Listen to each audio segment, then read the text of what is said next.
I don't like this movie. It's coarse, rough, irritating, and it gets everywhere.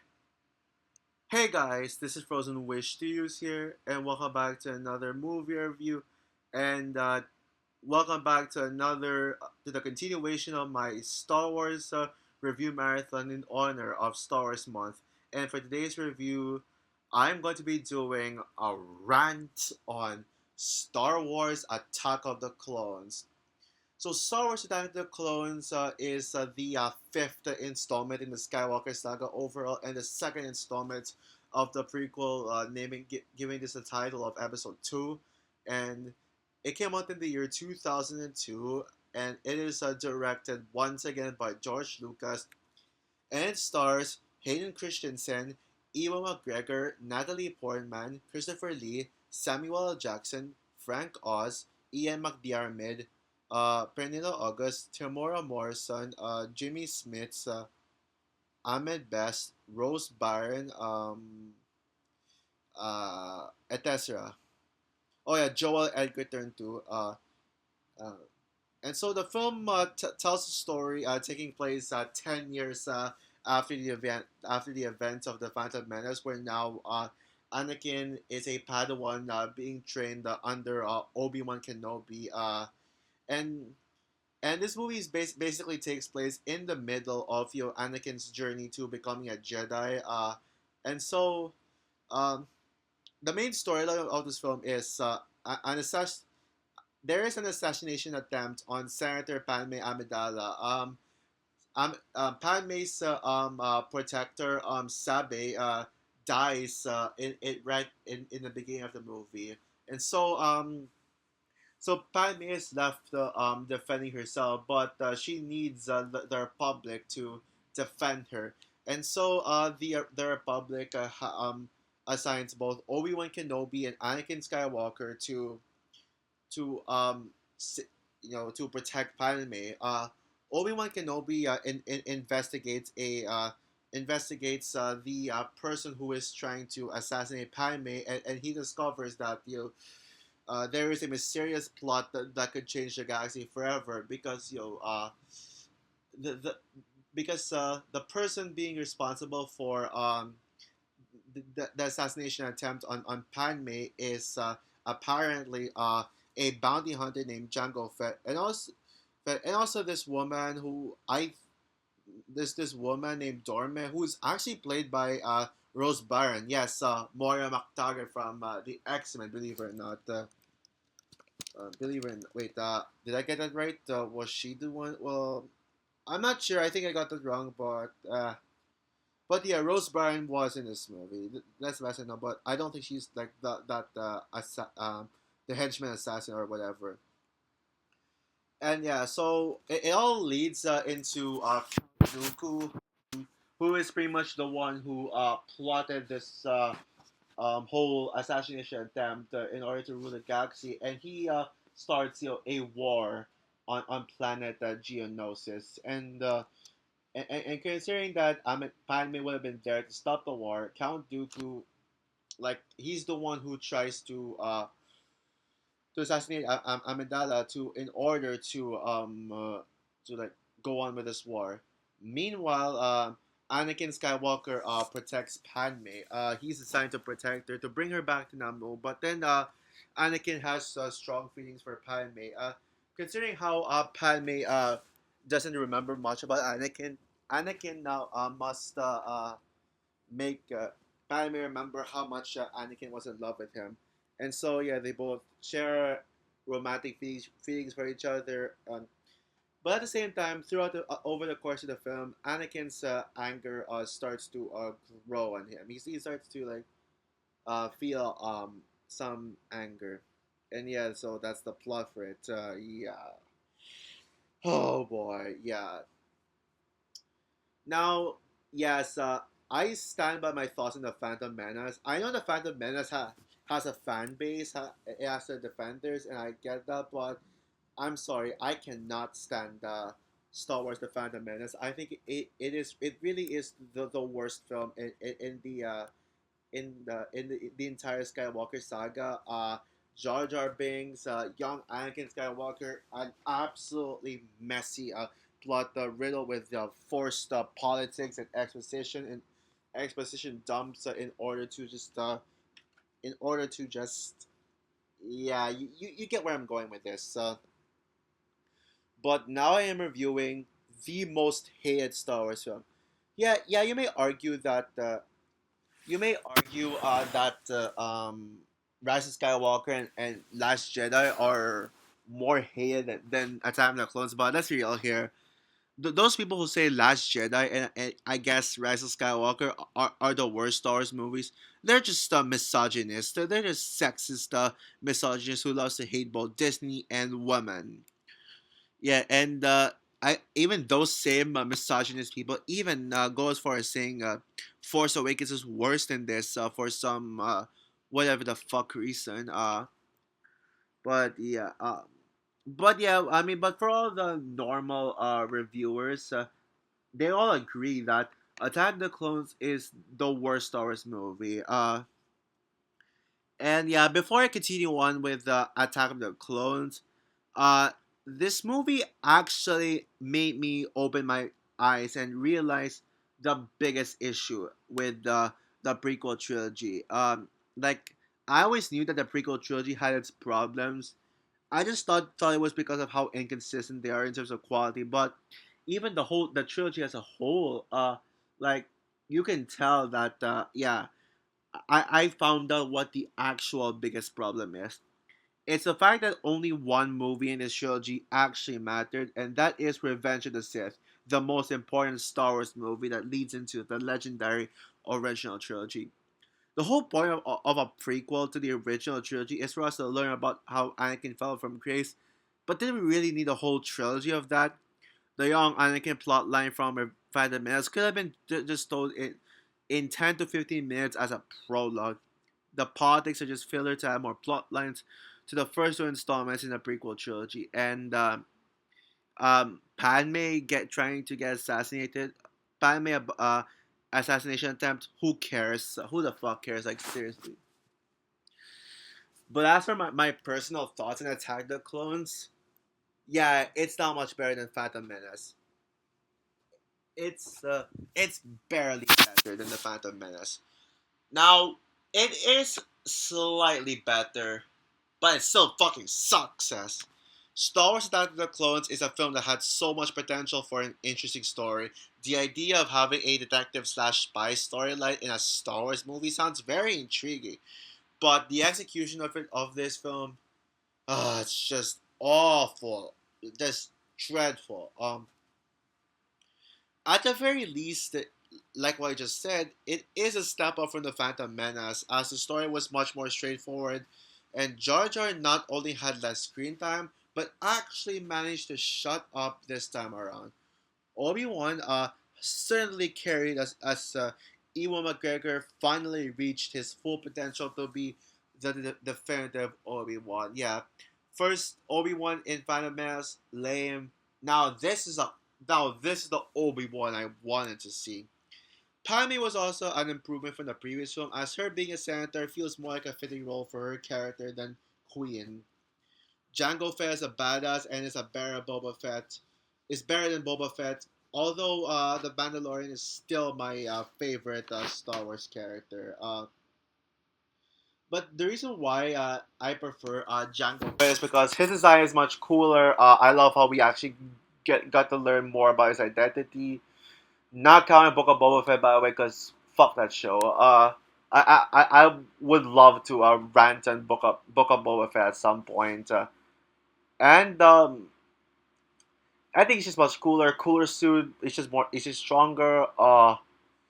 And I love how he's actually a father, and his kid. I actually like the idea of having the kid be just support his father instead of be like, oh no, father, we shouldn't try to kill Obi-Wan Kenobi. We should try to target him because he's a good Jedi. And then the father would be like, oh fuck no, I should be the bad guy. Yeah, I'm glad that I like that the idea of the kid being supporting whatever the fuck his dad does. So that's a great change for kid characters right there. But what makes Mandalorian my favorite bounty hunter is just the fact that he has much more development, considering that he had his own show and the show's really good, despite the season 3 being left to be desired. But yeah, I think I like season 3, Mandalorian season 3, a lot less than I initially said in my review, but it's not as bad as they say it is. I will say that. There are some scenes I really enjoyed. I can point out those solid scenes like the flying car chasing on Coruscant, Obi-Wan versus Jango Fett, Anakin riding a speedster. But that scene is only great because of the Duel of the Fates track playing. Any moment with Duel of the Fates is automatically a good scene. And the war at Geonosis that started the Clone Wars. Of course, John Williams' score is great. Honestly, it might be a top among the top 5 star scores. I mean, the that new additional theme with the dun dun dun dun dun dun. Sorry, out of tune. But you probably know what I'm talking about. Great track right there. One of the best tracks. Uh, Coruscant is now my absolute favorite Star Wars planet in general. I said in my Empire Strikes Back review that Cloud City is the best Star Wars planet, but actually it's Coruscant now. I forgot how gorgeous Coruscant is. It's such a beautiful planet that feels like the most lively out of all the Star Wars planets, and it's a planet I'd love to live in if I was a part of the galaxy far far away. Like I love you know the idea of flying cars, the neon lights. Oh, it looks so beautiful. The casino. Oh, the bar. I mean the bar. Oh, I would love to go there. I think just this movie introducing the best Star Wars planet is the best aspect of this entire film. With the amount of positives I have with the film, I may sound like I could have given this a higher rating, but it's still a fucking atrocious film with all the negatives outweighing the positives to the max, and that's why I still have to give this one a rant regardless. The first 30 minutes was actually leading it into what could have been a decent film, but once Obi-Wan and Anakin were given their separate assignments, that's where the film goes to deep shit. Oh man. The only reason the council assigned that Anakin to protect Padme while Obi-Wan does all the cool missions, the quote unquote cool missions alone, is for the writers to. It's just basically an excuse from the writers to have Anakin and Padme have their romantic moments together, which is the most hated aspect of this entire film. And yeah, it deserves the hate big time. Their romance absolutely drags the film down, and the dialogue makes it worse, especially I don't like sand.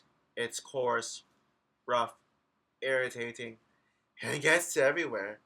Well, at least I laughed at the cheesy dialogue that ended up being meme. So I think that's one thing I'll give this movie credit for. At least it had its meme moments. Hayden Christensen is at least a step up from Jake Lloyd because at least unlike Jake Lloyd, I see Anakin in Hayden Christensen, and I believe that he's actually Anakin. But his acting is just as bad as people say, with both his cringeworthy line delivery and awkward facial expressions. And if you thought the how do I say this? I don't like silent line is bad. There's actually a line that I think is even worse, but it's more laughable at the same time. It's like, yo, I killed them. I killed all of them. Not just the men, but the women and children. I killed them. I hate them. Yeah, that line honestly did not make any sense because Anakin just implies that he feels bad for killing which the Jawas as revenge for the Jawas killing his mother. And yes, his mother dies in this film somehow. And but then when he talks to Padme about it, he at first says that he feels bad for it, then contradicts it by saying, "I hate them," which implies that Anakin actually feels proud of himself for murdering them. Jeez, jeez, and his facial expressions, yeah, especially with "I killed them," ha ha ha. Well, god damn it. But I will say this though, as bad as the dialogue in this movie are, it's at least not. it's more tolerable than the Phantom Menace at least. The Phantom Menace still has the worst line of all of Star Wars, which is, "I am a person and my name is Anakin." As I reply to being asked, "Are you a slave?" One of the more, if not the most well received aspect of Attack of the Clones is Count Dooku, the villain of the film. Now, I will say that Count Dooku has a very interesting premise for a villain, as he is the very first Jedi apprentice to turn to the dark side, which mirrors Anakin's future. And that would have been a great way to for Anakin to move his plot forward, as he probably would have been inspired by Count Dooku to turn into the dark side as well. And yeah, but man, he is such a disappointing villain in this film specifically. He had again, even though he had a very interesting premise for a villain, the fact that he doesn't show up until 90 minutes into the film tells you that he is a wasted villain. I mean, let's be real here. The only reason people praise Count Dooku is because of the Clone Wars show. Star Wars: The Clone Wars, the show, makes Star Wars fans appreciate Count Dooku more because in that show he's given much more of a character arc and he's actually awesome. Even his design is better than how he looks in live action. But this Count Dooku is not live action. Count Dooku is not my Count Dooku. Like the film is like building towards an investigation, but then your main villain apparently appears like only has like 45 minutes of screen time, or even 30 minutes of screen time, maybe even less than that. Pathetic. And oh yeah, also the lightsaber duel, the final lightsaber duel. Oh, most boring lightsaber duel ever. It's so lame. It's so slow and lazy. Like, how can a lightsaber duel be this boring? I mean, sure. I mean, I don't like the lightsaber duel. Rey versus Kylo Ren on Kijimi and Rise of Skywalker. At least that's not boring. Unlike that lightsaber duel. Yeah, Obi Wan Anakin versus Count Dooku. Like not exciting. Like not at all. What do you expect? What should they expected for a lightsaber duel? But Yoda versus Count Dooku, that should be an exciting fight because that was supposed to show that was supposed to be Yoda. We, that was supposed to introduce us to Yoda's fighting skills. So we got to see Yoda fight for the first time. Even though Yoda doesn't like to fight, and he like and as he is more of a person of wisdom, his fight, like we were very eager to see Yoda fight, but yeah, that was not it. So Yoda versus Count Dooku, yeah, not it. Yeah, but this was supposed to oh yeah. Speaking of the Clone Wars mention, this movie is basically more of a setup for the Clone Wars show than setting up Revenge of the Sith. The biggest problem with this movie is that nothing mattered. Yeah, nothing in this movie mattered. The story is just some random side quest where Obi Wan and Anakin must prevent an assassination attempt on Padme. Yeah, who the fuck cares? It doesn't do anything to move the plot forward. Like, I guess there are only snippets of the film that kind of builds upon Anakin, like how he kills all those Jawas, and then expresses his hatred towards them. That he feels sympathy for who he killed and regret, but deep down he actually feels proud of it. That's something. That scene alone, you can already feel Anakin is about to turn to the dark side and all that stuff.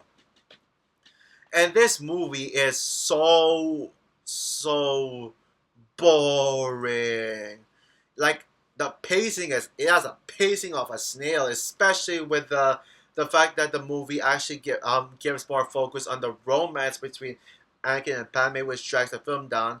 The Obi-Wan investigation stuff is also lame and forgettable, with the exception of the Obi-Wan versus Jango Fett fight. That was like the only memorable moment. And Also, the runtime is bloated. Before Last Jedi, this is the longest Star Wars movie, and this is the second longest Star Wars movie overall. Longer than Revenge of the Sith, Force Awakens, and Rise of Skywalker somehow. Oh boy. So overall, Star Wars Attack of the Clones may be a slight improvement from the Phantom Menace, um, and does have a couple of minor redeeming qualities, like some enjoyable moments. Less Jar Jar, more badass Obi Wan, a slightly more improved version of Padme.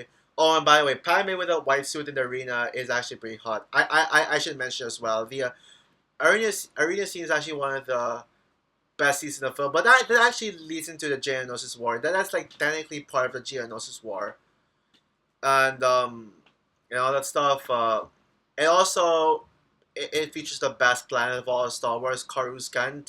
But this is a film that does not feel important to the Skywalker saga in terms of pushing the story forward. And it feels just it's basically just a side quest used as an excuse to fill up Anakin's origin story as a trilogy. When I've already proven my point that a Darth Vader origin story should have been just one long movie. Yeah, best to just skip both this and the Phantom Menace and go straight into Revenge of the Sith, where everything actually mattered. And I think the Clone Wars show serves as the perfect prequel to Revenge of the Sith and all that stuff. So yeah, so with that said, guys, I'm going to give Star Wars Attack of the Clones 1.5 stars out of 5. Awful movie. Oh, by the way, another flaw I forgot to mention in this one is that C-3PO's silver design just looks like shit. Why is he not yellow? Yet he's already yellow in in Revenge of the Sith. Like yeah, I think this is C-3PO's worst yet. So also for my rant on Star Wars Attack of the Clones, what are your thoughts on the film? Would you agree with me that this is slightly better than Phantom Menace, but not by much, and is the second worst film in the Skywalker saga? I think it is the second worst, by the way, out of the Skywalker saga. Do you think that this is the absolute worst Star Wars movie ever? Do you think that this movie is at least more watchable than the sequel trilogy, despite still being bad? Or do you find this movie to be overhated? Comment down below, like, subscribe, hit the notification bell, and stay tuned for my movie review on Revenge of the Sith. Spoiler, it's not my favorite. It's not my number one favorite Star Wars movie, but it is the Star Wars movie I am most hyped to review and rewatch. So yeah, bye guys.